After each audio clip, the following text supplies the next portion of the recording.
Que découvrirait un millionnaire en suivant secrètement sa femme de ménage jusqu'à une maison abandonnée?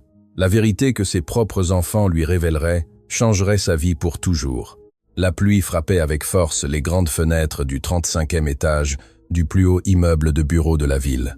Antoine Leclerc, les mains tremblantes, tenait le rapport financier qui venait de tout bouleverser. Les chiffres ne mentaient pas.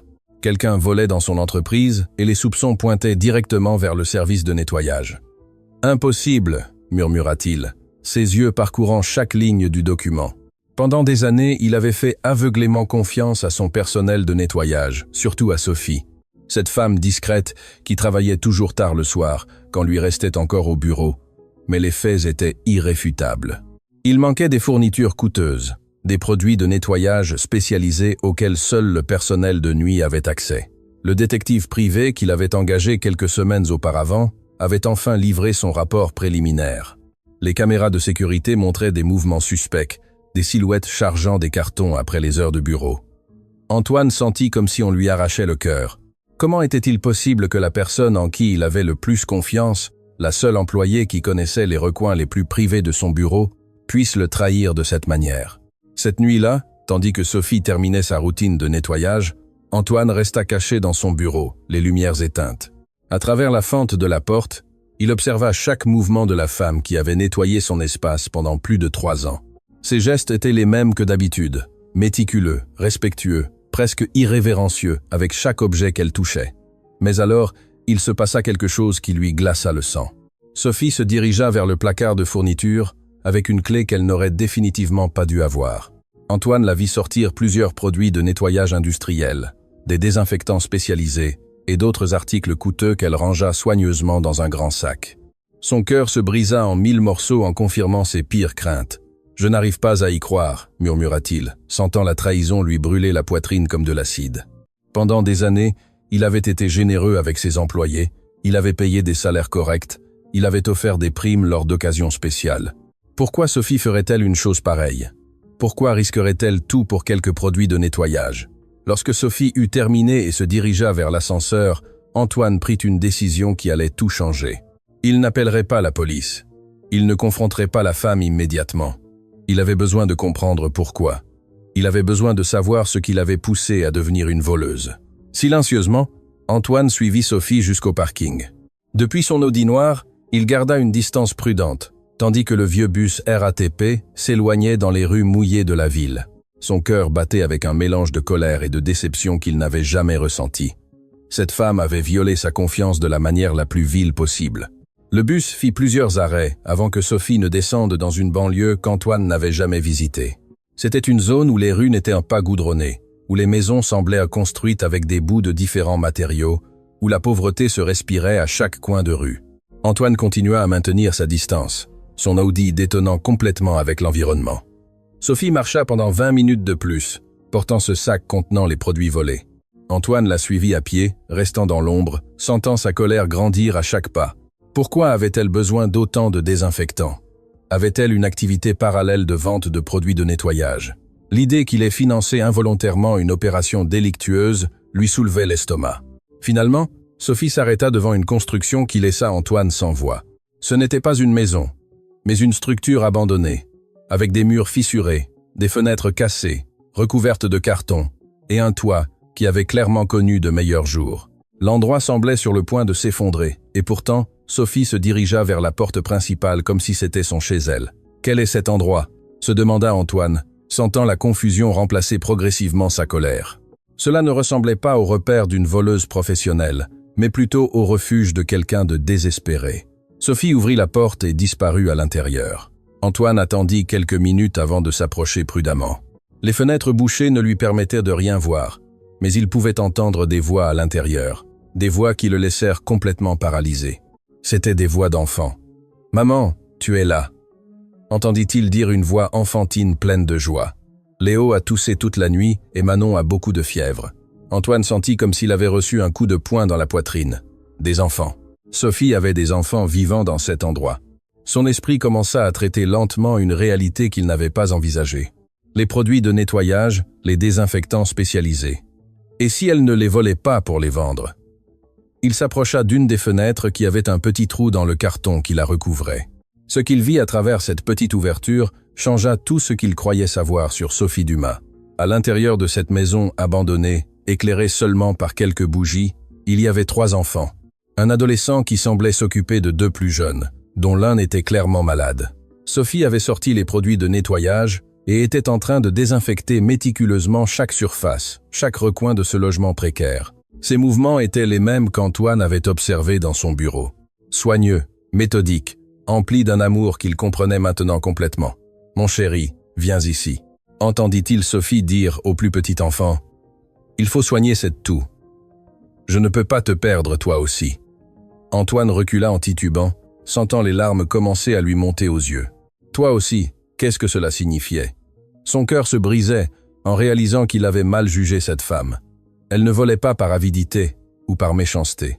Elle volait pour survivre, pour maintenir ses enfants en vie dans des conditions qu'aucun être humain ne devrait affronter. Mais alors, une voix brisée d'enfant traversa la nuit comme un poignard. « Maman, est-ce que papa reviendra un jour? Est-ce qu'il viendra nous aider, comme il l'a promis avant d'aller au ciel ?» Le silence qui suivit fut plus dévastateur que n'importe quel cri.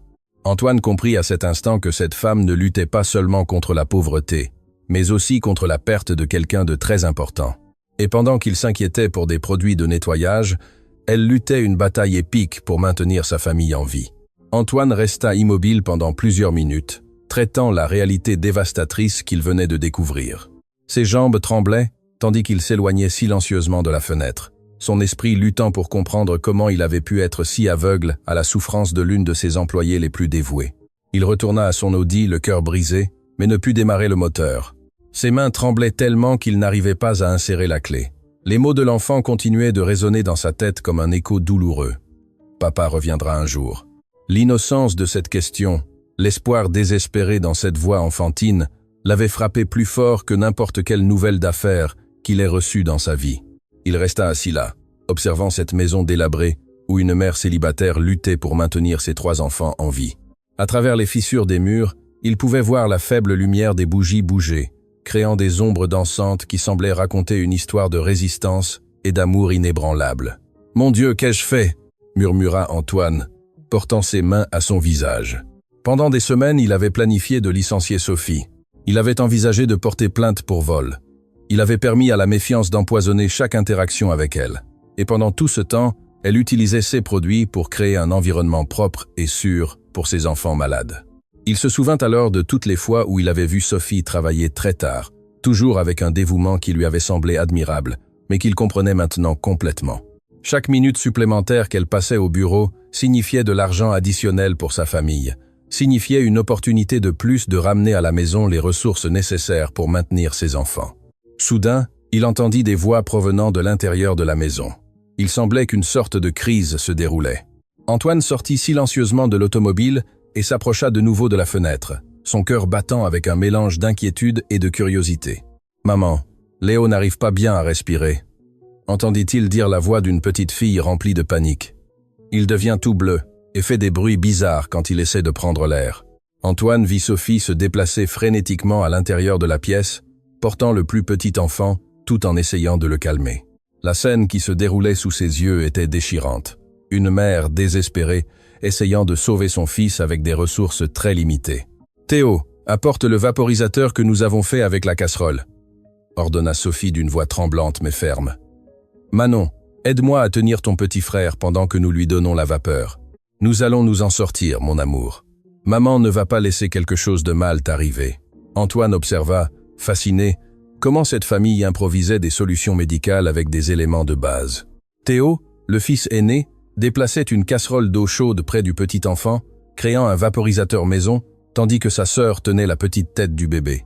La coordination entre eux parlait d'une routine établie par la nécessité pour des frères et sœurs qui avaient appris à prendre soin les uns des autres dans des circonstances impossibles. « Pourquoi Léo tombe-t-il si souvent malade, maman ?» demanda Manon, avec cette honnêteté brutale que seuls les enfants possèdent. « C'est parce que nous vivons ici ? C'est parce que nous n'avons pas de chauffage comme les maisons de mes camarades d'école. » Le silence qui suivit fut plus éloquent que n'importe quelle réponse. Antoine vit Sophie lutter pour contenir ses larmes tout en continuant d'appliquer la vapeur improvisée sur les voies respiratoires de son plus jeune fils. La question de la fillette avait touché une vérité dévastatrice que tous dans cette famille connaissaient, mais que personne n'osait verbaliser complètement. « Mon amour », répondit finalement Sophie d'une voix brisée. « Parfois, la vie nous met des épreuves très difficiles, mais l'important est que nous nous ayons les uns les autres et que maman va faire tout son possible pour que vous alliez bien. Papa prend soin de nous depuis le ciel et il veut que nous soyons forts. » Antoine sentit les larmes commencer à couler sur ses joues. La force de cette femme, sa capacité à maintenir l'espoir dans des circonstances si désespérantes, le touchait d'une manière qu'il n'avait jamais expérimentée. Toute sa vie, il avait été entouré de luxe, de commodité, de solutions immédiates à n'importe quel problème. Il n'avait jamais affronté la réalité de devoir choisir entre acheter des médicaments pour un enfant malade ou payer le loyer d'un logement décent. « Maman, » dit Théo avec une maturité qui déchirait le cœur, « demain je n'irai pas à l'école. Je vais rester pour m'occuper de Léo et Manon pendant que tu travailles. En plus, j'ai entendu dire qu'au marché central, ils ont besoin d'aide pour charger des cartons. Est-ce que je peux gagner de l'argent supplémentaire ?»« Non, mon chéri, » répondit Sophie avec fermeté, bien que sa voix tremblait d'émotion. « Ton éducation est la chose la plus importante. C'est la seule façon pour que tu puisses avoir un jour une vie différente de la mienne. Je ne vais pas te permettre de sacrifier ton avenir pour notre situation actuelle. Mais maman, nous avons besoin d'argent, » insista Théo. « Et en plus, si Léo va plus mal, quelqu'un doit être ici pour l'emmener à l'hôpital public. Tu ne peux pas t'absenter du travail parce que nous avons besoin de ce salaire. » Antoine se rendit compte qu'il assistait à une conversation qui se répétait constamment dans cette famille. Le choix terrible entre la survie immédiate et l'espoir futur. Chaque jour, Sophie devait choisir entre prendre soin de ses enfants malades ou maintenir le travail qui les maintenait en vie. Et ces enfants, à peine des gamins, assumaient déjà des responsabilités qui incomberaient à des adultes. « Écoutez-moi bien », dit Sophie, attirant ses 3 enfants vers elle dans une étreinte collective qu'Antoine pouvait voir clairement à travers la fenêtre. « Je sais que la situation est très difficile en ce moment. Je sais que vous avez froid, que Léo est malade, que parfois il n'y a pas assez à manger. Mais je vous promets que cela va changer. Maman travaille très dur pour obtenir un meilleur endroit où vivre. »« Vraiment, maman ?» demanda Manon avec ses yeux brillants remplis d'espoir enfantin. « Nous allons avoir une maison avec du chauffage, et Léo pourra mieux respirer. »« Oui, mon amour, » répondit Sophie, bien qu'Antoine pût détecter l'incertitude derrière cette promesse.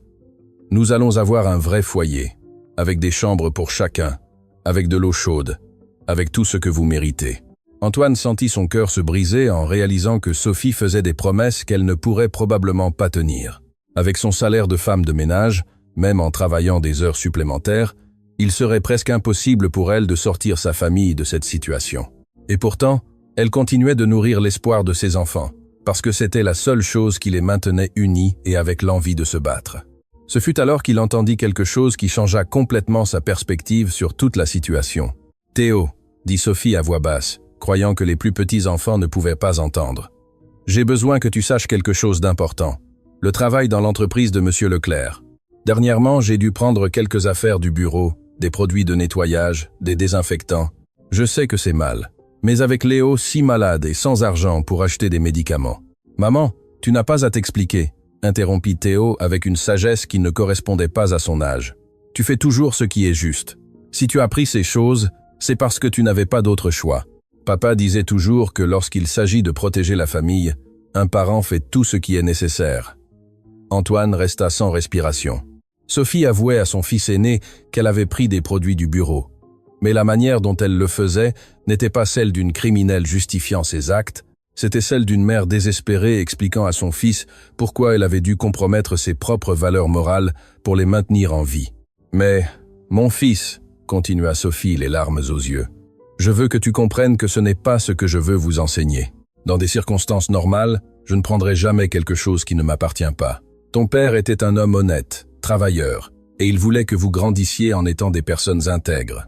Ce que je fais maintenant n'est que jusqu'à ce que nous trouvions une solution. »« Maman, papa ferait la même chose s'il était là, » répondit Théo en serrant sa mère dans ses bras. « Il nous a appris que le plus important est de prendre soin de la famille, et tu fais exactement cela. » Antoine dut s'appuyer contre le mur pour ne pas tomber. La conversation qu'il venait d'entendre l'avait impacté plus profondément que n'importe quelle expérience précédente dans sa vie. Cette femme avait été torturée par la culpabilité d'avoir pris ces produits. Elle avait enseigné à ses enfants que ce qu'elle faisait n'était pas bien, mais que parfois les circonstances extrêmes obligeaient les gens à prendre des décisions impossibles. Soudain, Léo commença à tousser violemment. Un son humide et préoccupant qui fit que toute la famille se mobilisa immédiatement. Antoine vit Sophie porter le petit enfant tandis que Théo et Manon couraient apporter plus d'eau chaude pour le vaporisateur improvisé. « Léo, mon amour, calme-toi », murmurait Sophie, tandis qu'elle berçait l'enfant. « Maman est là. Tout va bien se passer.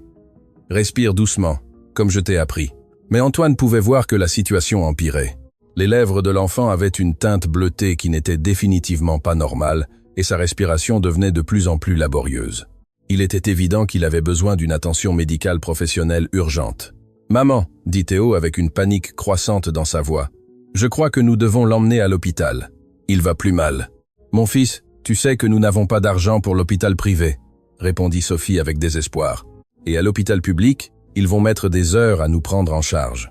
En plus, ils vont nous poser beaucoup de questions sur où nous vivons, sur notre situation. » Antoine se rendit compte que Sophie avait peur de chercher de l'aide médicale, non seulement pour des raisons économiques, mais aussi parce qu'elle craignait que les autorités se rendent compte des conditions dans lesquelles elle élevait ses enfants.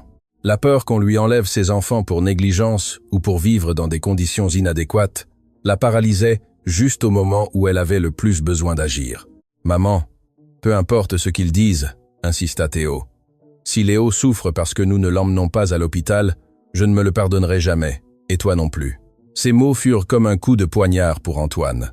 Un enfant de 12 ans affrontait la possibilité réelle de perdre son frère cadet par manque de ressources médicales. Il voyait comment une famille se déchirait entre l'amour, la peur et le désespoir. Sophie prit finalement une décision qui démontra la véritable ampleur de son amour maternel. « Tu as raison, mon fils », dit-elle avec détermination, enveloppant Léo dans une couverture usée. « Nous allons à l'hôpital public. Peu importe ce que nous devrons affronter après. L'important maintenant est de sauver ton petit frère. » Antoine les vit sortir de la maison abandonnée à l'aube. Une procession silencieuse de silhouettes, enveloppée dans des couvertures effilochées, marchant sous la pluie vers un arrêt de bus lointain. Sophie portait Léo, tandis que Théo tenait la main de Manon.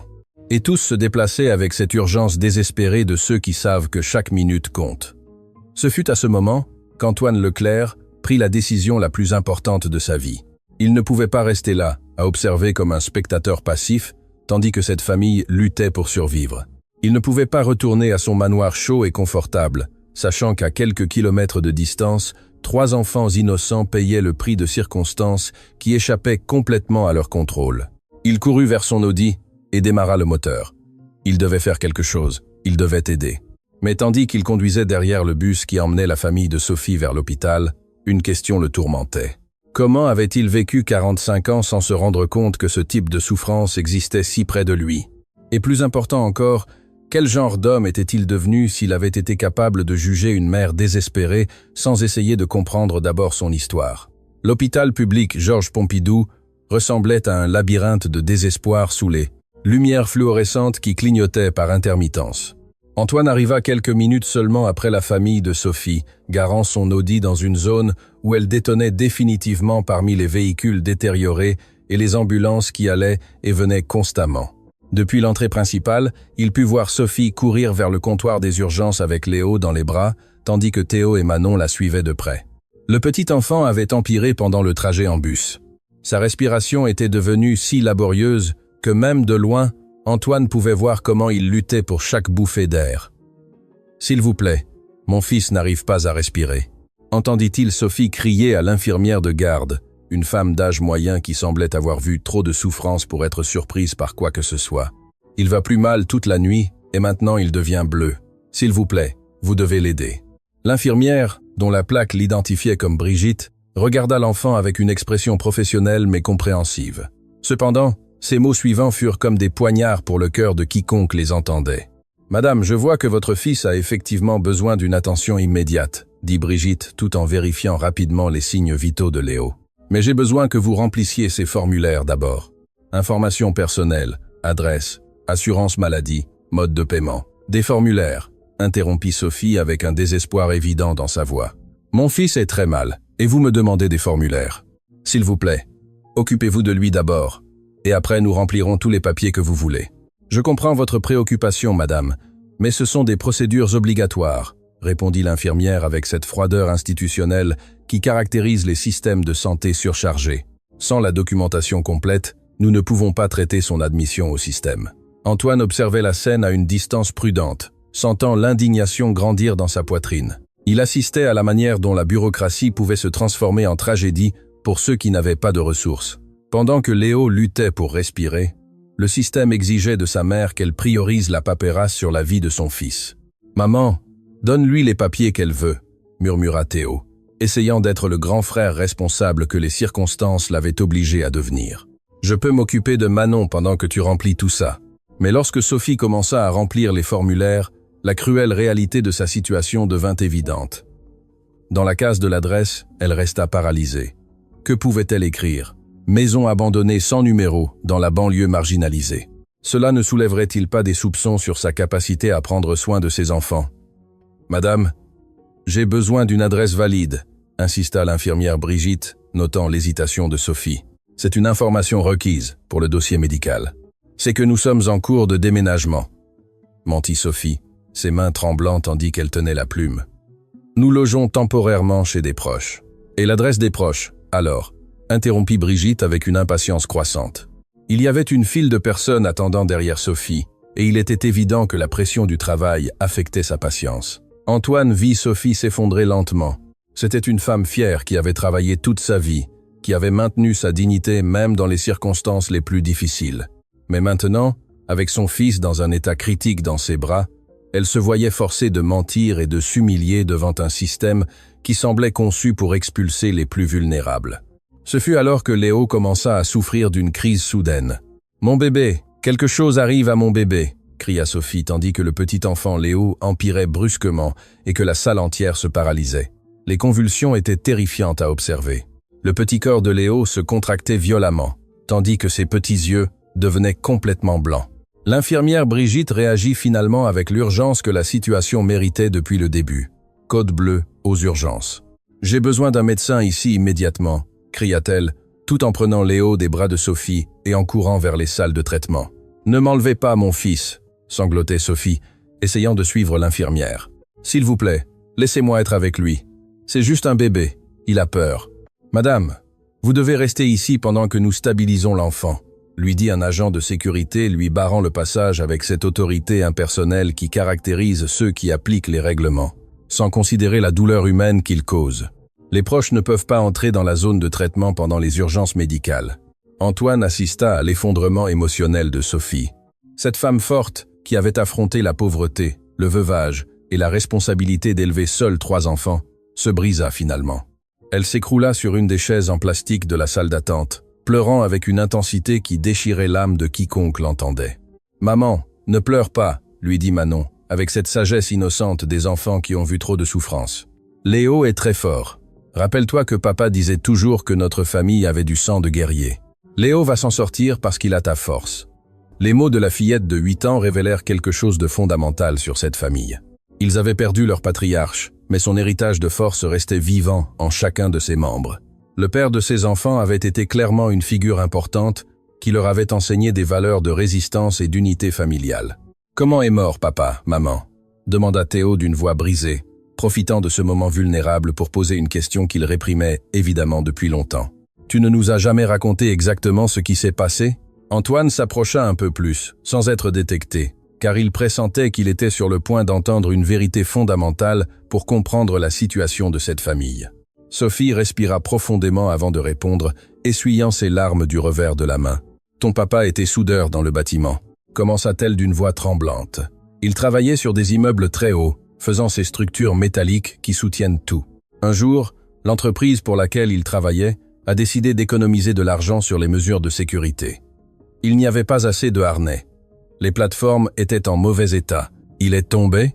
demanda Manon avec cette franchise brutale que seuls les enfants peuvent exprimer. « Oui, mon amour », confirma Sophie, serrant ses 2 enfants aînés dans ses bras. « Il est tombé d'un 20e étage parce que l'entreprise n'a pas voulu investir dans l'équipement de sécurité adéquat. Et quand nous avons essayé qu'ils nous aident, quand nous avons demandé une compensation pour pouvoir continuer, ils nous ont dit que c'était sa faute parce qu'ils n'avaient pas fait attention. » Antoine sentit le sang se glacer. Cette famille n'avait pas seulement perdu son principal pourvoyeur, mais elle avait été victime de la négligence corporative. Une entreprise avait priorisé les profits sur la vie humaine, et lorsque les conséquences de cette décision s'étaient avérées fatales, ils avaient blâmé la victime. « C'est pour ça que nous n'avons pas pu rester dans notre maison précédente », demanda Théo, connectant les points avec cette intelligence précoce que développent les enfants qui grandissent dans l'adversité. « Exactement, mon fils », répondit Sophie. « Sans le salaire de papa, nous n'avons pas pu payer le loyer. Le propriétaire nous a mis dehors, après 2 mois de retard. Nous avons tout perdu, les meubles, les photos de la famille, même les jouets que papa vous avait achetés pour Noël. » L'image qui se formait dans l'esprit d'Antoine était dévastatrice. Cette famille avait eu une vie normale, une maison, une stabilité. Tout s'était écroulé à cause de l'avidité corporative et du manque de responsabilité sociale. Sophie était passée de l'épouse d'un travailleur respecté à une mère célibataire luttant pour maintenir ses enfants en vie dans une maison abandonnée. « Mais maman, dit Manon avec cet espoir inébranlable de l'enfance, tu dis toujours que papa prend soin de nous depuis le ciel. Crois-tu qu'il aide Léo en ce moment ?»« Bien sûr que oui, mon amour, » répondit Sophie, trouvant de la force dans la foi qui avait maintenu sa famille unie. Papa ne nous abandonnerait jamais. Il parle aux médecins en ce moment, leur disant exactement comment soigner Léo. Ce fut à ce moment qu'apparut le docteur, un homme jeune qui semblait épuisé, mais maintenait cette sérénité professionnelle nécessaire pour donner des nouvelles médicales. Antoine s'approcha suffisamment pour entendre tout ce qu'il avait à dire. « Famille Dumas ?» demanda le docteur consultant son presse-papier. « Oui, c'est moi la mère », répondit Sophie, se levant immédiatement. « Comment va mon fils? Est-ce qu'il va s'en sortir? Votre fils Léo a une infection respiratoire sévère, compliquée par la malnutrition et l'exposition prolongée à des conditions environnementales défavorables, expliqua le docteur, avec cette terminologie médicale qui sonnait terrifiante pour des oreilles non professionnelles. Les convulsions ont été causées par le manque d'oxygène dû à l'obstruction de ses voies respiratoires. « Qu'est-ce que cela signifie en mots simples, docteur ?» demanda Théo, assumant de nouveau ce rôle d'adulte qui ne correspondait pas à ses 12 ans. « Cela signifie que votre petit frère est très malade parce qu'il a respiré de l'air contaminé et qu'il n'a pas reçu la nourriture adéquate pour maintenir son système immunitaire fort, expliqua le docteur, démontrant une empathie qui contrastait avec la froideur bureaucratique des autres. Employé de l'hôpital. Il a besoin d'une hospitalisation immédiate, d'un traitement avec des antibiotiques par intraveineuse et de soins intensifs pendant au moins 1 semaine. Le silence qui suivit fut plus éloquent que n'importe quel cri. Antoine vit Sophie traiter lentement les implications de ces mots. Hospitalisation signifiait des dépenses qu'elle ne pourrait jamais couvrir. Traitement intensif signifiait qu'elle devrait s'absenter du travail, perdant le seul revenu qui maintenait sa famille en vie. « Docteur, » dit Sophie d'une voix tremblante, « combien tout cela va-t-il coûter ?»« Madame, en ce moment l'important est de sauver la vie de votre fils, » répondit le docteur, éludant habilement la question financière. Les aspects économiques pourront être discutés après avec le service de facturation. Mais Sophie avait vécu suffisamment de pauvreté pour comprendre que discuter après signifiait accumuler une dette impossible à payer. Cela signifiait que pendant des années, elle paierait des factures médicales, qui la maintiendraient dans la misère absolue. Y a-t-il une alternative moins coûteuse ? Demanda-t-elle avec le désespoir d'une mère qui se noyait dans une mer d'impossibilités. Quelque chose que je puisse faire à la maison. Je sais prendre soin des enfants malades.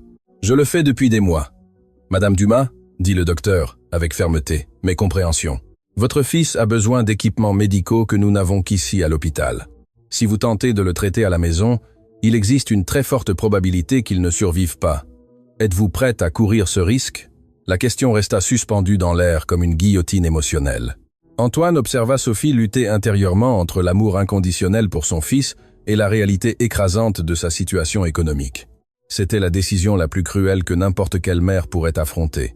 S'endetter à vie pour sauver son fils ou risquer de le perdre par manque de ressources. Ce fut alors qu'Antoine Leclerc prit la décision qui changerait non seulement la vie de la famille Dumas, mais aussi sa propre existence. Il sortit de l'ombre où il avait observé et s'approcha directement du groupe. « Excusez-moi, docteur », dit-il avec cette autorité naturelle que confèrent l'argent et le pouvoir. « Je suis Antoine Leclerc et je prendrai en charge toutes les dépenses médicales de Léo Dumas. Je veux qu'il reçoive le meilleur traitement disponible, quel qu'en soit le coût. » Sophie se tourna vers lui avec une expression de choc absolu. Ses yeux se remplirent de confusion, d'espoir et de terreur simultanément. Elle ne pouvait pas comprendre pourquoi son patron, l'homme à qui elle avait volé des produits de nettoyage, se tenait dans la salle d'urgence d'un hôpital public, offrant de payer le traitement de son fils. « Monsieur Leclerc », balbutia Sophie. « Quoi?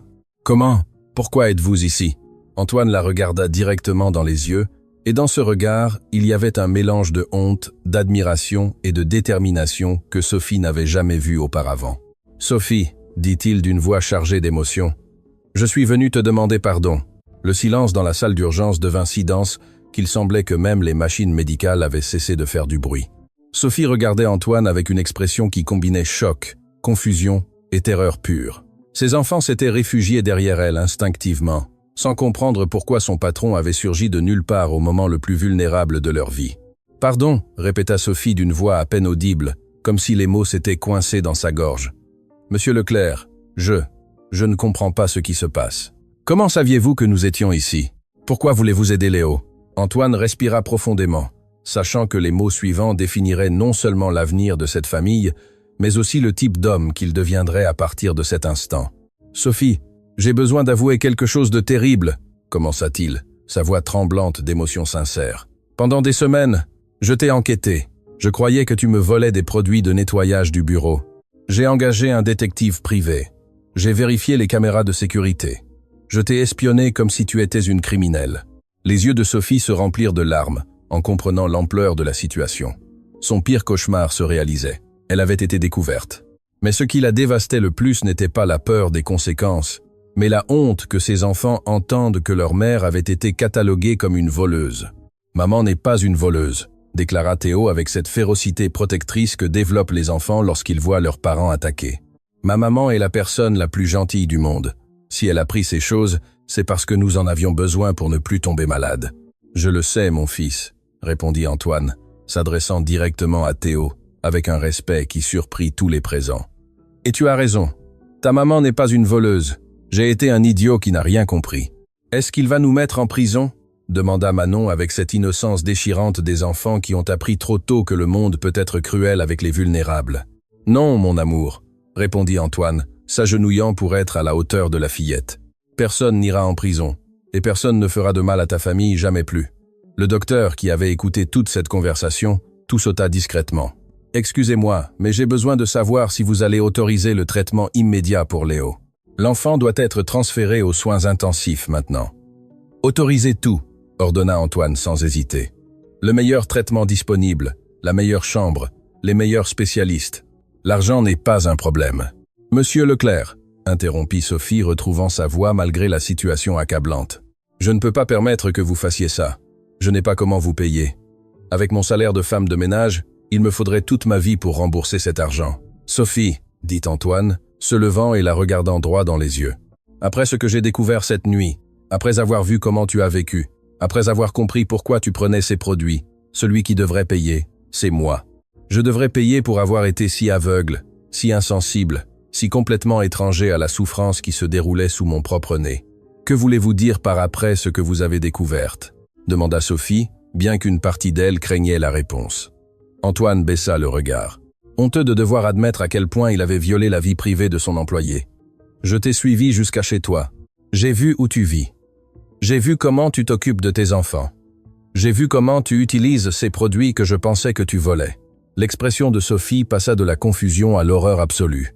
L'idée que son patron ait vu les conditions déplorables dans lesquelles elle élevait ses enfants, qu'il ait été témoin de sa plus grande honte, la remplit d'une humiliation si profonde qu'elle se sentit physiquement malade. « Vous avez vu la maison abandonnée, » murmura-t-elle, couvrant son visage de ses mains. « Vous avez vu comment nous vivons. Vous avez vu que je n'ai pas d'eau chaude, qu'il n'y a pas de chauffage, que mes enfants dorment sur des matelas jetés par terre. J'ai vu une mère extraordinaire faire l'impossible pour maintenir ses enfants en vie. » interrompit Antoine d'une voix ferme et émue. « J'ai vu une femme qui prend des produits de nettoyage non pour les vendre, mais pour désinfecter une maison où personne ne devrait vivre, mais qu'elle transforme en foyer sûr pour ses bébés. »« Ce n'est pas vrai !» explosa Sophie, la honte se transformant en désespoir. « Je suis une mère terrible. Mes enfants vivent comme des animaux par ma faute.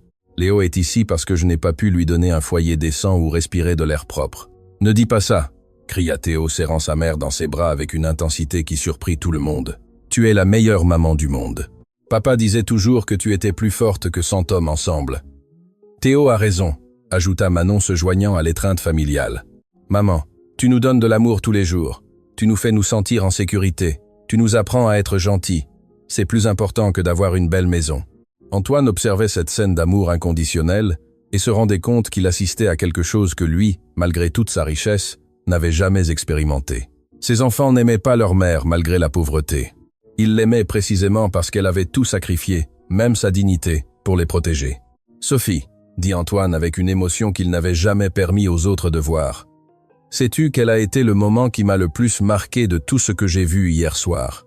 Sophie leva le regard, incapable d'imaginer quel aspect de sa misère avait été le plus mémorable pour son patron. « Ce fut quand j'ai entendu Léo demander si papa allait revenir du ciel, » continua Antoine, sa voix se brisant légèrement. « Et après, quand je t'ai vu avouer à Théo que tu avais pris ces choses du bureau, j'ai vu une femme torturée par la culpabilité, enseignant à ses enfants que ce qu'elle faisait était mal, mais que parfois les circonstances extrêmes nous obligent à compromettre nos valeurs. Parce que c'est mal, » murmura Sophie. « Voler est mal, quelle qu'en soit la raison. »« Tu ne volais pas !» s'exclama Antoine, avec une passion qui surprit même le docteur, qui avait écouté toute la conversation avec une fascination croissante. « Tu prenais du désinfectant pour nettoyer le foyer de tes enfants malades ? Tu utilisais des produits de nettoyage pour créer l'environnement le plus hygiénique possible dans des conditions impossibles. Mais il ne m'appartenait pas, » insista Sophie, s'accrochant à cette intégrité morale qui avait été son guide pendant toute la crise. « Tu as raison, » admit Antoine. « Il ne t'appartenait pas, mais sais-tu quoi, il m'appartenait. Et si j'avais été un meilleur patron, un meilleur être humain, j'aurais vu que l'une de mes employées les plus dévouées luttait pour survivre. J'aurais remarqué que tu arrivais tôt et partais tard, non par ambition, mais par désespoir économique. » Le docteur intervint finalement avec une urgence renouvelée. « Excusez-moi, mais nous devons vraiment transférer Léo immédiatement. Ses niveaux d'oxygène baissent encore. »« Allez-y, docteur, » ordonna Antoine. « Faites tout ce qui est nécessaire.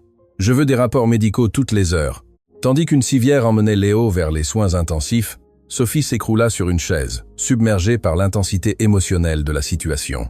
Ses deux enfants aînés se blottirent à ses côtés, formant cette unité familiale inébranlable qui avait été leur force pendant les mois les plus difficiles. « Monsieur Leclerc, » dit Sophie après plusieurs minutes de silence, « il y a quelque chose que vous devez savoir, quelque chose sur pourquoi nous avons fini par vivre dans cette maison abandonnée. » Antoine s'assit en face d'elle, se préparant à entendre plus de détails d'une histoire qui l'avait déjà profondément impacté. « Mon mari, le papa de mes enfants, s'appelait Étienne, » commença Sophie, sa voix prenant cette qualité nostalgique qu'ont les gens lorsqu'ils parlent d'être chair perdue. Il était soudeur industriel. Il travaillait à la construction de gratte-ciel et de ponts. C'était un homme bon, travailleur, qui rêvait de donner à ses enfants une vie meilleure que celle qu'il avait eue. « Qu'est-il arrivé avec lui ?» demanda Antoine, bien qu'il pressentait que la réponse serait douloureuse. « Il travaillait à la construction du nouveau complexe d'affaires, la Tour Lumière, » continua Sophie, sans se rendre compte de l'impact que ces mots auraient sur Antoine. L'entreprise de construction avait décidé d'économiser de l'argent sur les équipements de sécurité. Les harnais étaient en mauvais état. Les plateformes ne respectaient pas les règlements, mais ils pressaient les travailleurs pour qu'ils finissent rapidement.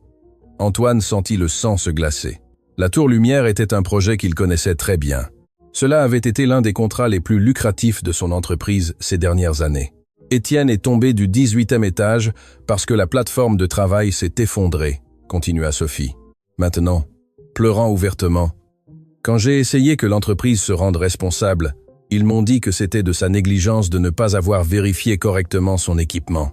Ils m'ont refusé toute compensation et m'ont menacé de me poursuivre en justice si je continuais d'insister. » « Quelle entreprise était-ce » demanda Antoine, bien qu'une partie de lui connaissait déjà la réponse et espérait désespérément se tromper. « Société de construction Leclerc » répondit Sophie. « Leclerc Bâtiment, associé. La même entreprise où je travaille maintenant, nettoyant les bureaux de l'homme dont la compagnie a tué mon mari. » Le silence qui suivit fut si absolu qu'on pouvait entendre le bourdonnement des lumières fluorescentes de l'hôpital. Antoine sentit comme si le sol s'était ouvert sous ses pieds. Pendant des années, Sophie avait travaillé pour lui, nettoyant son bureau, connaissant chaque détail de sa vie professionnelle, tout en gardant le secret le plus dévastateur possible. « Savais-tu qui j'étais quand tu as postulé pour le travail ?» demanda Antoine d'une voix à peine audible. « Bien sûr que je le savais, » répondit Sophie avec un calme qui contrastait dramatiquement avec la tempête émotionnelle dans ses yeux. « Je savais exactement qui vous étiez, le propriétaire de l'entreprise qui avait tué mon mari et avait ensuite détruit ma vie financièrement. « Pourquoi ?» demanda Antoine complètement submergé. « Pourquoi es-tu venu travailler pour moi? Pourquoi ne m'as-tu pas confronté? Pourquoi n'as-tu pas cherché vengeance ?» Sophie regarda ses deux enfants qui avaient écouté cette révélation avec des expressions de choc et de confusion croissante. « Parce que j'avais besoin du travail, » répondit-elle simplement. « Parce que mes enfants avaient besoin de manger. Parce que la vengeance n'allait pas ramener Étienne à la vie ni payer nos factures. Et parce qu'Étienne m'a toujours appris que la haine n'empoisonne que celui qui la ressent. Mais je suis responsable de la mort de ton mari, » balbutia Antoine, les larmes coulant librement sur son visage. « Mon entreprise, mes décisions sur les coûts, ma pression pour livrer les projets rapidement. »« Oui, » confirma Sophie, avec une sérénité qui était plus dévastatrice que n'importe quel cri de colère. « Vous êtes responsable, mais vous haïr n'allez pas nourrir mes enfants. Travaillez pour vous, oui. » À ce moment, Antoine Leclerc comprit qu'il avait été en présence d'une grandeur humaine qu'il ne pourrait jamais atteindre, peu importe combien d'argent il accumulait ou combien de pouvoir il obtenait. Cette femme avait trouvé la force de travailler pour l'homme responsable de sa tragédie. Elle avait maintenu son professionnalisme et son intégrité tout en nettoyant le bureau de celui qui avait détruit sa famille. « Sophie, » dit finalement Antoine, « il n'y a pas de mots pour exprimer à quel point je suis désolé. Il n'y a pas de manière de compenser ce que ma négligence a causé à ta famille. Mais je te jure sur la vie de mes propres enfants que je vais dédier le reste de mon existence à réparer cette erreur. Qu'est-ce que cela signifie exactement ?» demanda Théo, avec cette méfiance naturelle que développent les enfants, qui ont vu les adultes promettre des choses qu'ils ne tiennent pas. Antoine regarda le garçon de 12 ans qui avait assumé des responsabilités d'adulte trop tôt et prit la décision la plus importante de sa vie d'entrepreneur. « Cela signifie que ta famille ne manquera plus jamais de rien, » déclara-t-il avec une détermination qui surprit même lui-même. « Cela signifie que vous allez avoir un logement décent, une éducation complète, des soins médicaux garantis et tout ce que ton père voulait vous donner quand il travaillait sur mes projets. Pourquoi devrions-nous vous faire confiance ?» demanda Manon, avec cette honnêteté directe des enfants. « Vous nous avez déjà fait du mal une fois. » Antoine s'agenouilla de nouveau pour être à la hauteur de la fillette de 8 ans qui venait de lui poser la question la plus importante de sa vie. « Pourquoi ?» répondit-il d'une voix émue. « Ta famille m'a enseigné cette nuit ce que signifie vraiment être humain et parce que je ne permettrai plus jamais que mon ignorance cause autant de souffrance. » Les heures suivantes à l'hôpital se déroulèrent comme des montagnes russes émotionnelles que personne dans cette salle d'attente n'oublierait jamais. Antoine était resté là toute la nuit, annulant des réunions importantes, ignorant les appels d'urgence de son entreprise, complètement absorbé par une réalité qu'il n'avait jamais envisagée, la souffrance des personnes qui travaillaient pour lui. Toutes les 30 minutes, les infirmières sortaient avec des mises à jour sur Léo. Le petit enfant avait été connecté à plusieurs machines, son petit corps luttant contre une infection qui avait progressé plus que ce qui avait été initialement pensé. Les médecins avaient expliqué que des semaines de vie dans des conditions insalubres avaient gravement compromis son système immunitaire. « Maman, est-ce que Léo va mourir ?» demanda Manon avec cette cruauté enfantine qui coupe comme un rasoir après avoir vu un autre médecin sortir avec une expression préoccupée. « Non, mon amour, » répondit Sophie, bien qu'Antoine put détecter l'incertitude derrière ses mots. « Léo est fort, comme son papa, il va s'en sortir. » Antoine observait comment cette famille affrontait la possibilité d'une autre perte dévastatrice. Ils avaient déjà perdu Étienne, ils avaient perdu leur foyer, leur stabilité économique, leur dignité sociale. L'idée qu'ils puissent aussi perdre Léo était simplement insupportable à envisager. « Monsieur Leclerc, » dit Théo soudainement, rompant le silence tendu qui s'était installé dans la salle d'attente. « Puis-je vous poser une question ?»« Bien sûr, » répondit Antoine, surpris par le sérieux dans la voix du garçon. « Avez-vous des enfants ?» La question frappa Antoine comme un coup de poing dans l'estomac. Oui, il avait des enfants. 2 adolescents qui vivaient dans un manoir, qui fréquentaient des écoles privées coûteuses, qui n'avaient jamais affronté une seule difficulté réelle dans leur vie privilégiée, des enfants qui le connaissaient plus comme un fournisseur d'argent que comme un père présent. « Oui, » admit-il d'une voix basse, « j'ai 2 enfants. Sébastien a 16 ans et Valérie a 14 ans. Ils savent où vous êtes maintenant, » continua Théo avec cette intelligence émotionnelle que développent les enfants qui ont trop vu. « Non » avoua Antoine se rendant compte qu'il n'avait même pas pensé à contacter sa propre famille pour expliquer son absence. « Ils croient probablement que je suis en réunion d'affaires ou en voyage pour le travail. Comme toujours. »« Comme toujours », répéta Manon avec une curiosité sincère. Antoine se rendit compte que ses enfants, qui avaient perdu leur père tragiquement, ne pouvaient pas comprendre comment quelqu'un pouvait avoir des enfants vivants et en bonne santé, mais choisir d'être absent de leur vie.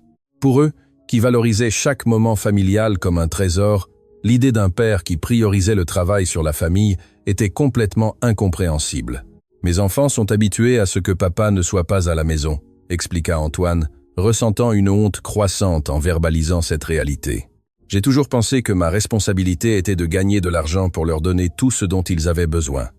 Grande maison, voiture chère, vacances en Europe. Mais vous les serrez dans vos bras ?» demanda Manon avec cette simplicité qui va droit au cœur des choses importantes. « Je les serre dans mes bras ?» répéta Antoine comme si la question était dans une langue étrangère. « Oui », insista la fillette. « Nous faisons un câlin à maman tous les jours, beaucoup de fois par jour, surtout quand elle est triste ou préoccupée. Vous faites un câlin à vos enfants quand ils sont tristes ?» Antoine resta silencieux pendant de longues minutes, traitant une question qui révélait un vide fondamental dans sa vie familiale. Il ne pouvait pas se souvenir de la dernière fois qu'il avait serré Sébastien ou Valérie dans ses bras. Leurs interactions se limitaient à des questions sur les notes scolaires, des transferts d'argent pour les dépenses et des conversations superficielles pendant les rares dîners de famille. « Je crois que je ne les serre pas assez dans mes bras », admit-il finalement, sa voix se brisant légèrement. « Papa nous serrait dans ses bras tous les jours », partagea Théo avec un sourire nostalgique qui illumina momentanément son visage fatigué. Quand il rentrait du travail, avant que quoi que ce soit d'autre ne se passe, il nous serrait dans ses bras. Il disait que les câlins de ses enfants étaient ce qui lui donnait la force de travailler si dur. « Et les week-ends », ajouta Manon, se joignant aux souvenirs de famille. « Papa inventait des jeux avec nous. Il transformait la maison en château ou en vaisseau spatial ou en jungle. Nous n'avions pas besoin de jouer cher parce que papa rendait tout amusant. » Antoine écoutait ces descriptions et se rendait compte qu'Étienne Dumas, un soudeur industriel avec des revenus modestes, avait été infiniment plus riche que lui dans les seules choses qui comptaient vraiment. Il avait eu l'amour inconditionnel de sa famille. Il avait construit des souvenirs précieux avec ses enfants. Il avait été le centre émotionnel de son foyer. « Savez-vous ce qui nous manque le plus chez papa ?» demanda Sophie, se joignant à la conversation d'une voix douce, mais chargée d'émotion. « Quoi ?» demanda Antoine, se préparant à une autre leçon sur ce que signifiait vraiment être père. « Les histoires !» répondit Sophie avec un sourire qui mélangeait joie et tristesse. Chaque soir, Étienne inventait des histoires différentes pour les enfants. Des histoires où ils étaient les héros, où ils surmontaient des obstacles, où ils apprenaient des leçons importantes sur le fait d'être de bonnes personnes. « Il les inventait ?» demanda Antoine, fasciné par un concept qu'il n'avait jamais considéré. « Complètement », confirma Théo. « Papa disait que les meilleures histoires étaient celles qui venaient du cœur, pas des livres. Il nous racontait des aventures où Léo était un super-héros qui pouvait voler, où Manon était une princesse qui sauvait des royaumes, où j'étais un explorateur qui découvrait de nouveaux mondes et toujours, ajouta Manon avec un enthousiasme croissant. À la fin de chaque histoire, papa nous disait que dans la vraie vie, nous étions encore plus spéciaux que dans les contes, parce que nous étions ses vrais enfants. Antoine sentit les larmes commencer à couler de nouveau. Ses enfants avaient perdu un père qui non seulement les avait aimés, mais avait investi du temps, de la créativité et de l'énergie émotionnelle pour nourrir leurs imaginations, pour les faire se sentir précieux, pour construire leur estime de soi, jour après jour. « Vos enfants vous ont-ils déjà demandé de leur raconter des histoires ?» demanda Sophie avec une curiosité sincère. « Non », admit Antoine. « Ils ont toujours eu des télévisions dans leur chambre, des jeux vidéo, des ordinateurs.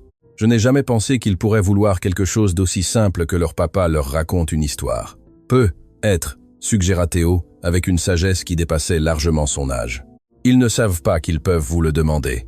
Peut être qu'ils attendent que vous vous proposiez. » À ce moment précis, le médecin-chef des soins intensifs apparut dans la salle d'attente.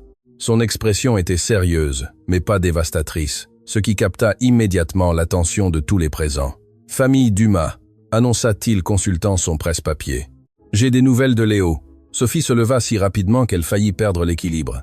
Ses mains tremblaient tandis qu'elle se préparait à entendre des nouvelles qui pourraient tout changer. « Comment va mon bébé, docteur ?» demanda-t-elle d'une voix tremblante. « Léo a très bien réagi au traitement antibiotique », expliqua le médecin avec un sourire rassurant. Sa respiration s'est considérablement stabilisée et les niveaux d'oxygène dans le sang reviennent à des paramètres normaux. Le soulagement qui s'empara de la famille fut si palpable qu'Antoine put le sentir physiquement. Sophie s'écroula de nouveau sur sa chaise, cette fois par pure gratitude, tandis que Théo et Manon s'étreignaient en pleurant de joie. Cela signifie qu'il va s'en sortir? Demanda Manon, ayant besoin d'une confirmation absolue. Cela signifie que nous avons surmonté la crise immédiate, continua le docteur. Cependant, Léo devra rester hospitalisé pendant au moins 1 semaine de plus pour s'assurer que l'infection est complètement éliminée, et après sa sortie, il nécessitera des soins spéciaux à la maison. Quel type de soins spéciaux? Demanda Sophie. Bien qu'Antoine soupçonnait qu'elle devinait déjà où la conversation se dirigeait, Léo doit vivre dans un environnement complètement exempt d'humidité, de moisissure et de contamination de l'air, expliqua le médecin avec ce sérieux professionnel qui indiquait qu'il n'y avait pas de place pour la négociation. Ses poumons ont été gravement affectés par l'exposition prolongée à des conditions environnementales inadéquates. Une rechute pourrait être grave. Le silence qui suivit fut dévastateur. Tous dans cette salle savaient que la maison abandonnée où vivait la famille Dumas ne répondait pas même de loin à ses exigences médicales. En fait, c'était exactement le type d'environnement qui pourrait mettre Léo en danger s'il y retournait. « Docteur », dit Antoine se levant avec détermination, « quel type de logement serait idéal pour la récupération de Léo ?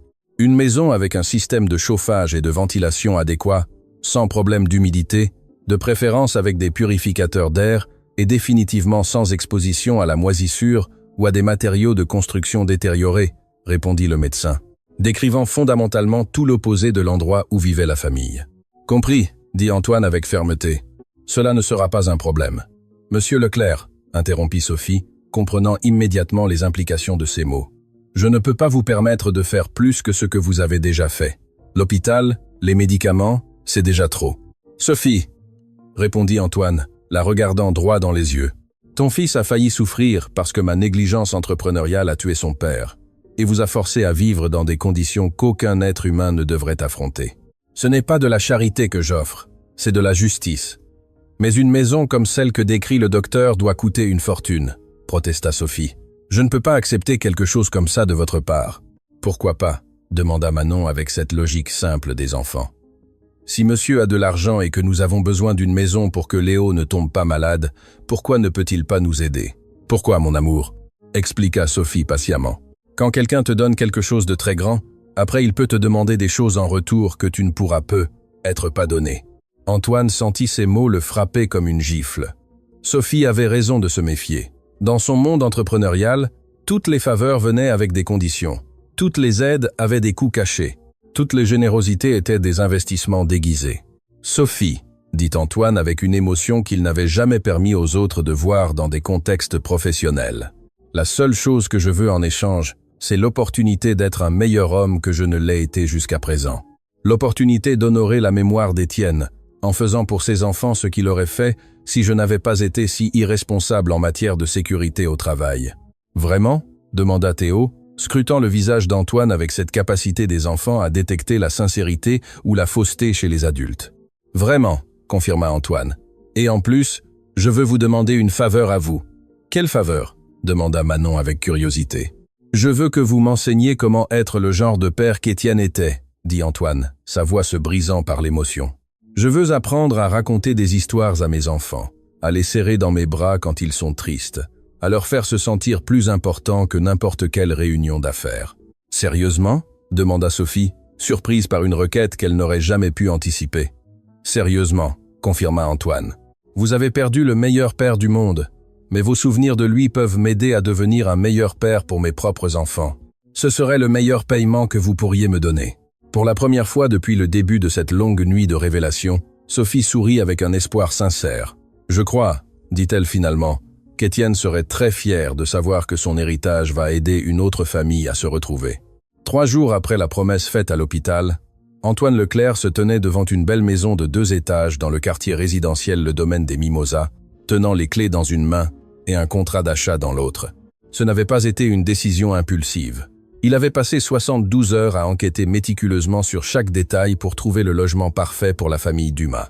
La maison avait tout ce que le médecin avait spécifié pour la récupération de Léo. Système de chauffage central, purificateur d'air dans chaque pièce, grandes fenêtres qui permettaient une lumière naturelle abondante et, le plus important, elle avait été construite il y a seulement 2 ans, avec des matériaux complètement exempts d'humidité et de moisissure. Mais Antoine était allé au-delà des exigences médicales. La propriété comptait 4 chambres spacieuses, 2 salles de bain complètes, Une cuisine moderne, avec de nouveaux appareils électroménagers, un jardin arrière où les enfants pourraient jouer en toute sécurité, et était situé dans une zone avec d'excellentes écoles publiques. C'était exactement le type de foyer qu'Étienne Dumas aurait rêvé de fournir à sa famille. « Êtes-vous sûr de cela, monsieur Leclerc ?» demanda Marie Dubois, l'agente immobilière qui avait géré l'achat express. « C'est une décision très généreuse, mais aussi très coûteuse. Cette propriété vaut plus que ce que beaucoup de gens gagnent en 10 ans. Je suis complètement sûr, » répondit Antoine sans hésiter. De plus, ce n'est pas de la générosité, c'est une justice très tardive.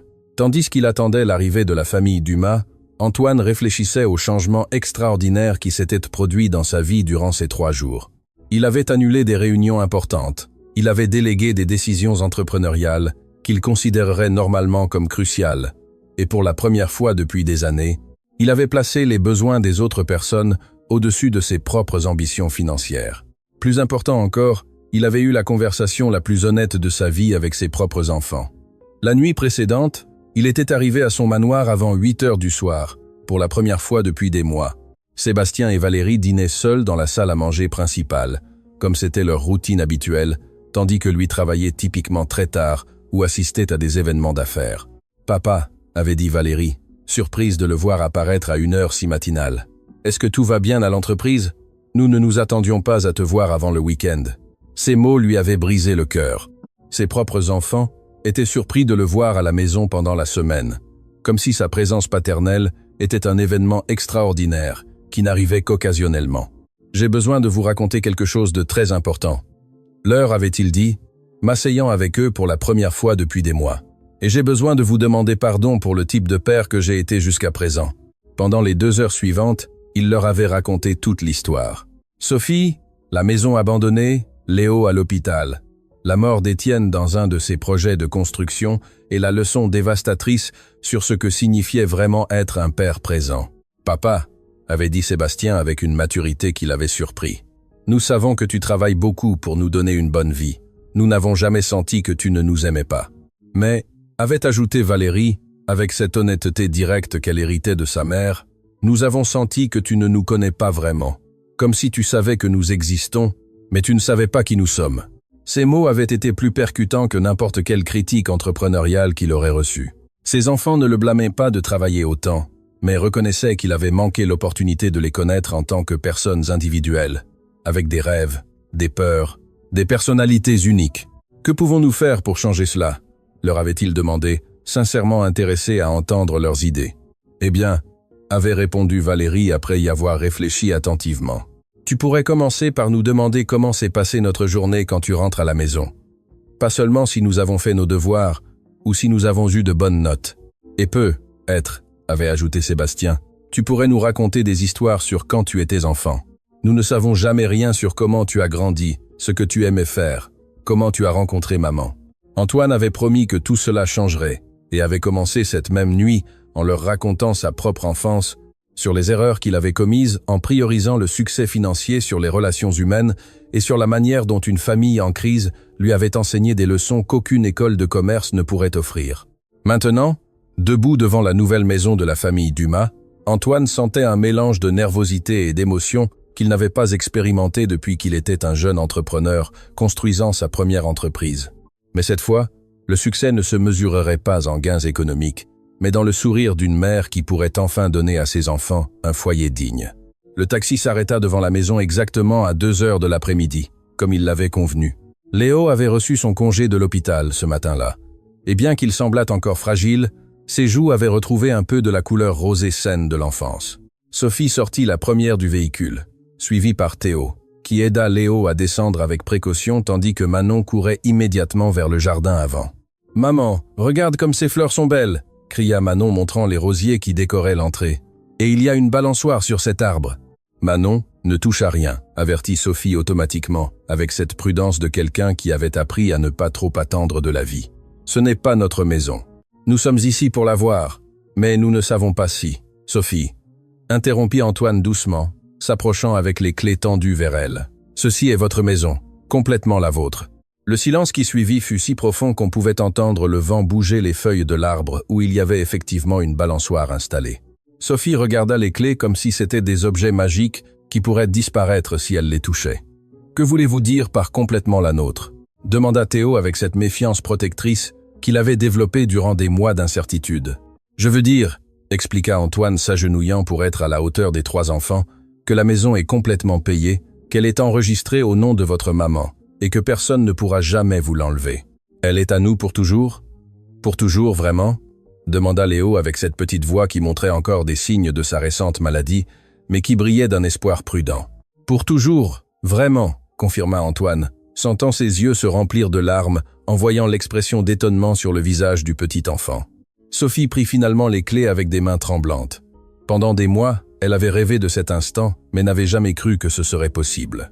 Elle avait des fantasmes nocturnes, où elle imaginait ses enfants courir dans une vraie maison, dormant dans de vrais lits, se baignant avec de l'eau chaude, mais elle s'était toujours réveillée dans cette maison abandonnée, où la réalité la frappait brutalement.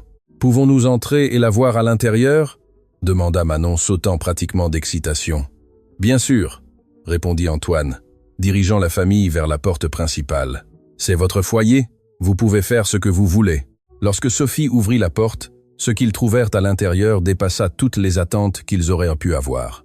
Antoine n'avait pas seulement acheté la maison. Il l'avait complètement meublée avec tout le nécessaire pour une famille avec 3 enfants. Dans le salon principal, il y avait un canapé confortable de 3 places, une table basse en bois massif, une télévision à écran plat montée au mur et, le plus important, une bibliothèque pleine de livres pour enfants et adolescents. La cuisine était complètement équipée avec de nouveaux appareils électroménagers, une vaisselle complète, et le garde-manger était approvisionné avec suffisamment de nourriture pour plusieurs semaines. « Maman, il y a un escalier !» cria Théo courant vers le 2e étage, comme un garçon normal de 12 ans pour la première fois depuis des mois. « Et chaque chambre a son propre lit », ajouta Manon, qui avait suivi son grand frère à l'étage. Antoine avait prêté une attention spéciale aux chambres. La chambre principale avait un lit double avec de la literie neuve, une grande armoire et une commode avec miroir. Les chambres des enfants étaient décorées de manière appropriée pour leurs âges. Celle de Théo avait un bureau pour étudier et des posters éducatifs. Celle de Manon était peinte dans des tons doux avec un lit simple décoré de nouvelles poupées. Et celle de Léo avait un berceau convertible qui pouvait se transformer en lit d'enfant avec un humidificateur spécial. Recommandé par les médecins. « Monsieur Leclerc », dit Sophie d'une voix brisée par l'émotion. « C'est trop. C'est plus que ce que j'ai jamais rêvé de donner à mes enfants. Je ne sais pas comment nous allons pouvoir vous rembourser un jour. »« Sophie », répondit Antoine, s'asseyant à côté d'elle, sur le nouveau canapé.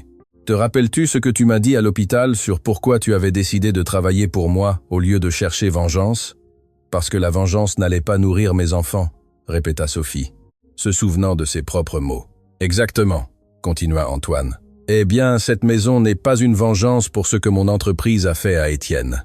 Cette maison est ma manière d'honorer sa mémoire, en m'assurant que ses enfants aient les opportunités qu'il voulait leur donner. « Maman, viens voir ma chambre » cria Léo depuis l'étage, sa voix remplie d'une joie qu'il n'avait pas entendue depuis des mois.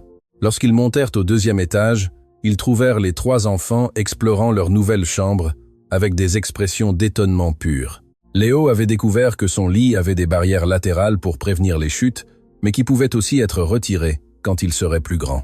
Manon serrait dans ses bras une nouvelle poupée qu'elle avait trouvée sur son lit. Théo était en train de regarder les livres sur son bureau, des livres appropriés pour son âge et niveau éducatif. « Est-ce que je peux vraiment garder tous ces livres ?» demanda Théo tenant une encyclopédie des sciences naturelles. « Ils sont à toi », confirma Antoine. « Et il y a plus de livres en bas dans la bibliothèque familiale. J'ai pensé que tu aimerais peu être raconter des histoires à tes frères et sœurs, comme faisait ton papa. » Les yeux de Théo se remplirent de larmes. Pendant des mois, il avait assumé des responsabilités d'adulte par nécessité. Mais maintenant, on lui offrait l'opportunité d'être un grand frère dans des circonstances normales, de prendre soin de Léo et Manon par amour, au lieu du désespoir. « Monsieur Leclerc, » dit Théo, avec un sérieux qui émouvait. « Puis-je vous demander quelque chose ?»« Bien sûr. Vos enfants, savent-ils ce que vous faites pour nous ?»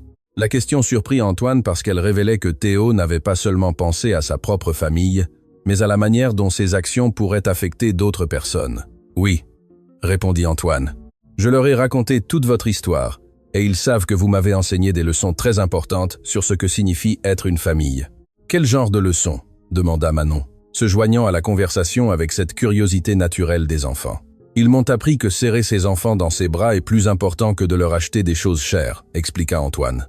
Ils m'ont appris que raconter des histoires à la maison est plus précieux que de travailler très tard. Ils m'ont appris que connaître les rêves de mes enfants est plus important que de faire plus d'argent. Allez-vous commencer à faire plus de câlins à vos enfants? Demanda Léo avec cette innocence directe que seuls les petits-enfants possèdent. J'ai déjà commencé, confirma Antoine avec un sourire sincère. Hier soir, j'ai serré Sébastien et Valérie dans mes bras pour la première fois depuis des mois. Et savez-vous ce que j'ai découvert? Quoi? Demandèrent les 3 enfants à l'unisson. Qu'ils avaient aussi besoin de ces câlins, mais qu'ils ne savaient pas comment me les demander. Sophie, qui avait écouté cette conversation tout en explorant la salle de bain principale avec sa nouvelle douche et son eau chaude, s'approcha du groupe, les larmes coulant sur ses joues. « Monsieur Leclerc », dit-elle d'une voix chargée d'émotion. Étienne serait très fier de savoir que son histoire aide une autre famille à se retrouver. « Le croyez-vous vraiment ?» demanda Antoine sincèrement, en ayant besoin de cette confirmation. « Complètement », répondit Sophie sans hésiter. Étienne disait toujours que les tragédies n'avaient de sens que si nous les transformions en opportunités pour que le monde soit un peu meilleur. « Maman, dit Manon soudainement, pouvons-nous inviter Monsieur Leclerc et ses enfants à dîner ici un jour pour que nous puissions les connaître et peut-être leur enseigner certains des jeux que papa nous a appris ?» La suggestion prit Antoine complètement par surprise. Ses enfants, qui avaient tant perdu, qui avaient tant souffert par la négligence de son entreprise, offraient maintenant de partager leur nouvelle joie avec sa famille. C'était un niveau de générosité et de pardon qui l'émotionnait profondément. « J'adorerais, » répondit Antoine. « Et je suis sûr que Sébastien et Valérie aimeraient aussi beaucoup vous connaître. Pouvons-nous leur montrer comment papa nous a appris à faire des petites pièces de théâtre ?» s'exclama Manon avec un enthousiasme croissant. « Et Théo peut leur raconter certaines des histoires que papa nous inventait. Et Léo peut lui enseigner ses chansons préférées, » ajouta Théo portant son petit frère, avec cette tendresse protectrice qu'il avait développée durant les mois difficiles.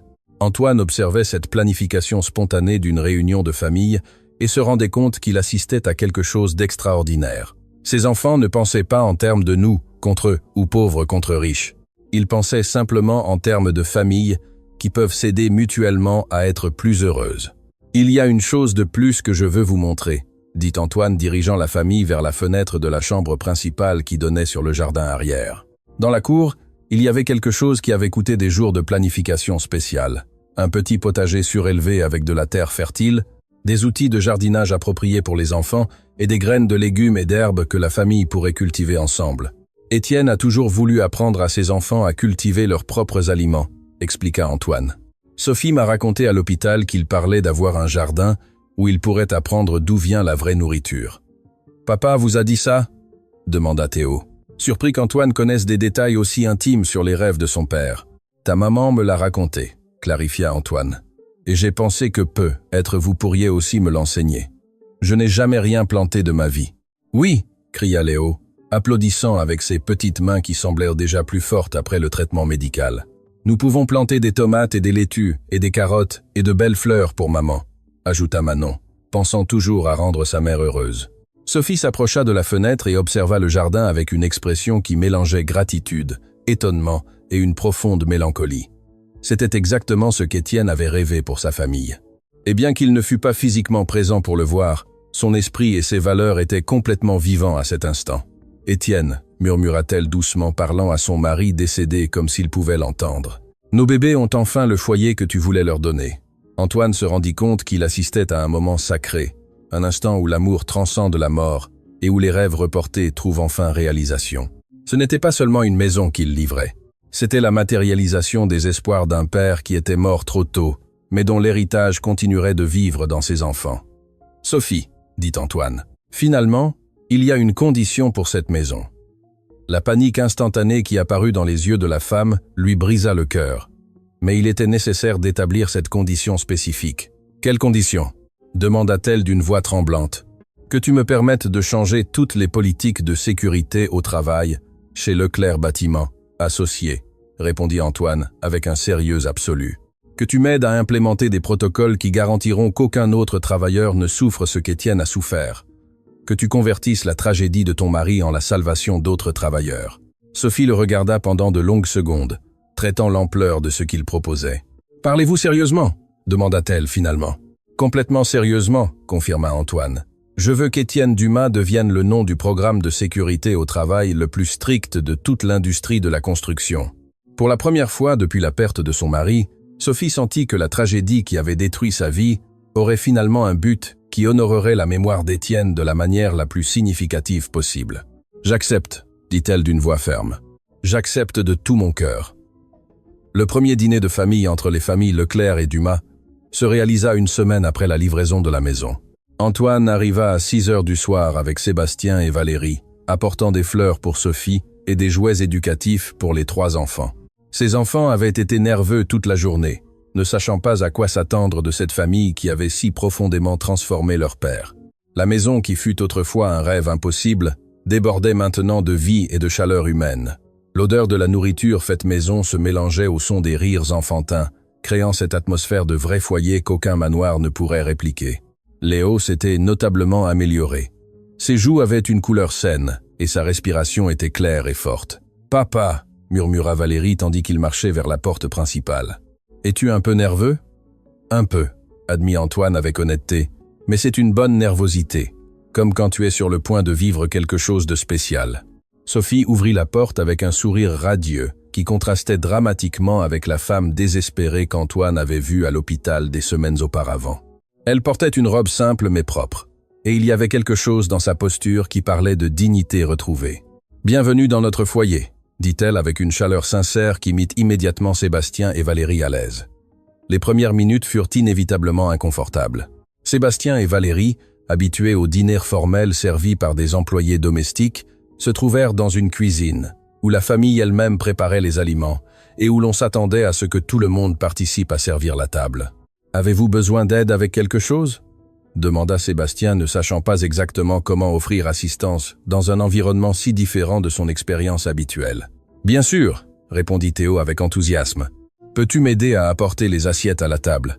Dans notre famille, tout le monde aide avec tout. » Valérie observait fascinée comment Manon a aidé Léo à se laver les mains avant de manger, comment Théo vérifiait que tout était prêt, comment Sophie coordonnait les activités avec une efficacité née de l'amour au lieu de la rigidité.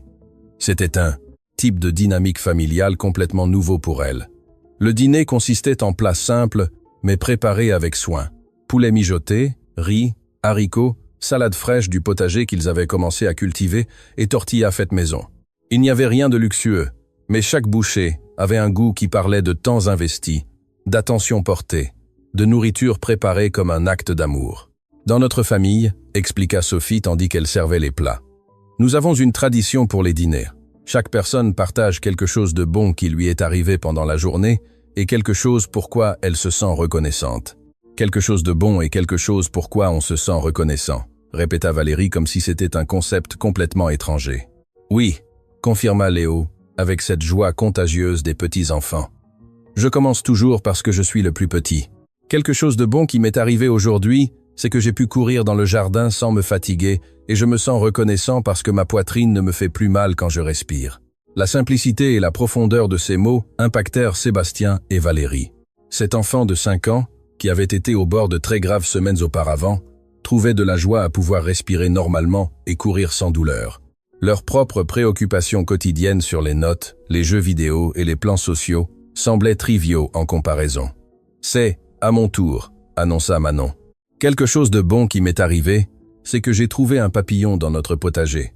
Et il est resté sur mon doigt pendant longtemps, et je me sens reconnaissante parce que j'ai ma propre chambre où je peux garder tous mes trésors. » « Quel type de trésor ?» demanda Valérie avec une curiosité sincère. « Des jolies pierres que je trouve dans le jardin, des feuilles avec des formes intéressantes, des dessins que je fais pour maman, » expliqua Manon avec sérieux. « Papa disait toujours que les trésors les plus précieux ne coûtent pas d'argent. » Théo continua. « Quelque chose de bon qui m'est arrivé, c'est que j'ai complètement compris mon devoir de mathématiques sans aide, et je me sens reconnaissant parce que je peux étudier à mon propre bureau sans bruit qui me distrait. » Sophie sourit avec une fierté maternelle avant de parler. « Quelque chose de bon qui m'est arrivé aujourd'hui, c'est de voir Léo jouer joyeusement dans le jardin, et je me sens reconnaissante parce que mes enfants ont un foyer sûr où ils peuvent grandir et rêver. » Tous se tournèrent vers Antoine, Sébastien et Valérie. C'était leur tour de participer à cette tradition familiale, mais aucun d'entre eux n'avait jamais réfléchi à sa journée de cette manière si intentionnelle. Moi, nous n'avons jamais fait ça avant, admit Antoine avec honnêteté. Mais je veux essayer. Quelque chose de bon qui m'est arrivé aujourd'hui, c'est de voir le sourire de Léo quand il a couru vers la porte pour nous accueillir. Et je me sens reconnaissant, parce que vous m'enseignez comment être un meilleur père.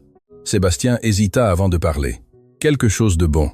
Je crois que quelque chose de bon qui m'est arrivé, c'est de rencontrer Théo, et de me rendre compte qu'il y a des personnes de mon âge qui sont beaucoup plus matures et responsables que je ne le suis. Et je me sens reconnaissant parce que papa apprend à passer plus de temps avec nous. Valérie fut la dernière. Quelque chose de bon qui m'est arrivé, c'est de voir comment Manon s'occupe de Léo. Cela m'a fait penser à comment je peux être une meilleure grande sœur. Et je me sens reconnaissante parce que cette famille me montre ce que signifie vraiment s'aimer les uns les autres. Le silence qui suivit fut rempli de chaleur et de connexion. Il était évident que quelque chose de fondamental avait commencé à changer dans la dynamique des deux familles. Maintenant, annonça Théo avec enthousiasme. C'est l'heure des contes. Pendant l'heure suivante, les enfants Dumas partagèrent les histoires qu'Étienne leur racontait, mais avec une tournure spéciale. Ils invitèrent Sébastien et Valérie à être des personnages dans les aventures. Manon inventa une histoire où Valérie était une princesse scientifique qui sauvait des royaumes avec ses expériences. Théo créa une aventure où Sébastien était un explorateur qui découvrait des civilisations perdues. Léo, avec l'aide de ses frères et sœurs, raconta un conte où tous étaient des super-héros qui travaillaient ensemble pour rendre le monde meilleur. Antoine observait cette interaction et se rendait compte que ses enfants expérimentaient quelque chose qu'ils n'avaient jamais eu. La joie pure de l'imagination partagée, de créer des mondes fantastiques avec d'autres enfants, d'être valorisés non par ce qu'ils possédaient, mais par qui ils étaient en tant que personnes. « Papa », demanda Valérie quand les histoires se terminèrent, « pourrions-nous faire ça à la maison aussi? Les dîner avec gratitude et les contes. »« J'adorerais », répondit Antoine, se sentant plus connecté avec ses enfants qu'il ne l'avait été depuis des années. Au fur et à mesure que la nuit avançait, la conversation devint plus profonde. Sophie raconta à Sébastien et Valérie l'histoire d'Étienne, non comme une figure tragique, mais comme un père aimant qui avait rempli leur vie de joie et d'enseignements précieux. « Qu'est-ce qui vous manque le plus chez lui ?» demanda Sébastien avec une curiosité sincère. « Son rire », répondit Léo immédiatement. « Papa riait très fort quand nous jouions et toute la maison se remplissait de bonheur. Ses câlins d'ours, ajouta Manon. Il nous serrait si fort que nous sentions que rien de mal ne pouvait nous arriver, tant que nous étions dans ses bras. Ses conseils, dit Théo avec le sérieux de quelqu'un qui avait dû grandir trop vite. Il savait toujours exactement quoi nous dire quand nous avions des problèmes ou quand nous étions confus. Mais savez-vous ce qui est le plus incroyable, ajouta Sophie avec un sourire rempli d'amour. Toutes ces choses qui nous manquent chez papa sont toujours vivantes en vous. Léo a son rire joyeux. Manon donne des câlins qui guérissent le cœur. Et Théo a cette sagesse spéciale pour aider les autres. « Vraiment ?» demanda Léo les yeux brillants. « Complètement vrai », confirma sa mère. « Papa vit à travers vous chaque jour. » Cette conversation eut un impact profond sur Sébastien et Valérie. Ils se rendirent compte qu'ils avaient tenu pour acquise la présence de leur père, sans apprécier les opportunités de créer des souvenirs et des connexions significatives, alors que cela était encore possible. « Papa », dit Sébastien plus tard cette nuit-là pendant le chemin du retour, « nous pourrions commencer à faire des choses ensemble les week-ends.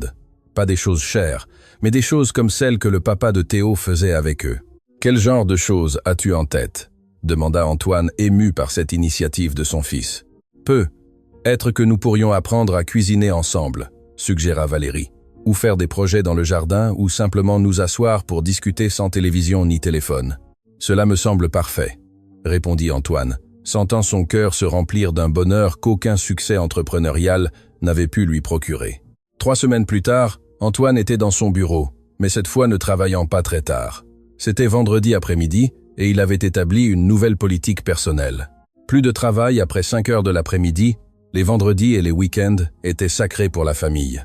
Sophie avait commencé à travailler comme consultante en sécurité au travail pour Leclerc Bâtiment, associé, aidant à concevoir des protocoles qui protégeraient d'autres travailleurs de tragédies, comme celle qu'avait subie Étienne.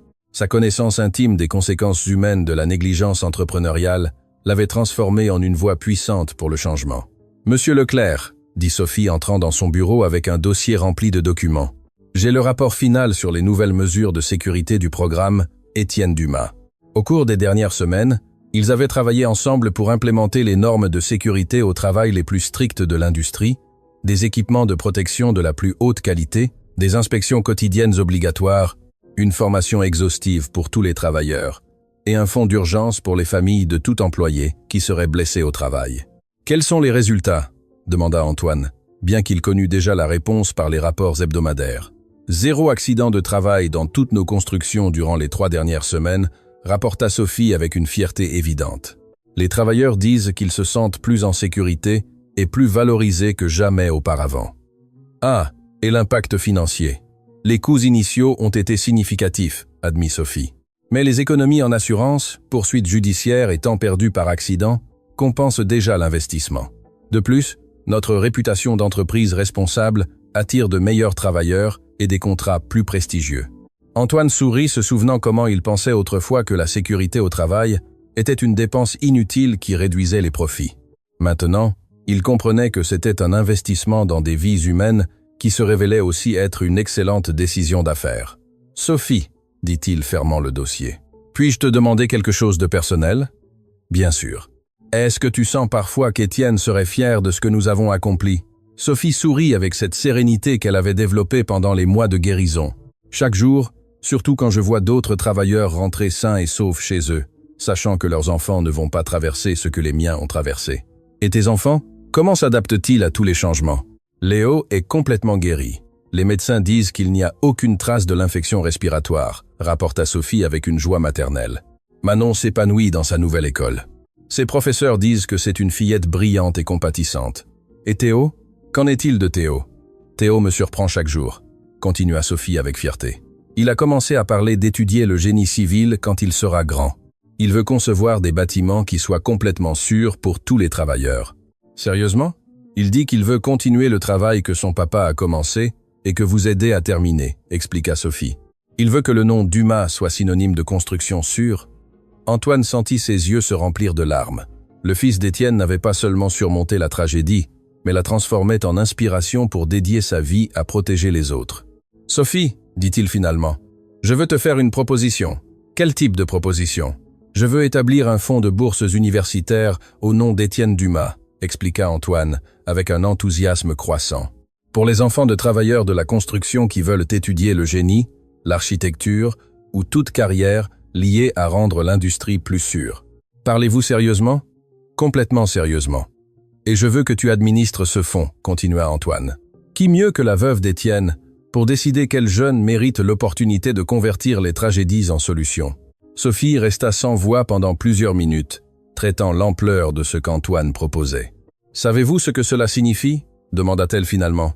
« Cela signifie qu'Étienne Dumas va devenir une force pour le bien qui transcende sa propre mort, » répondit Antoine. « Cela signifie que son héritage sauvera des vies pendant des générations. »« J'accepte, » dit Sophie d'une voix ferme et émue. « J'accepte de tout mon cœur et au nom d'Étienne. » Cette même nuit, dans la maison qui débordait maintenant de vie et de bonheur, les deux familles se réunirent de nouveau pour dîner.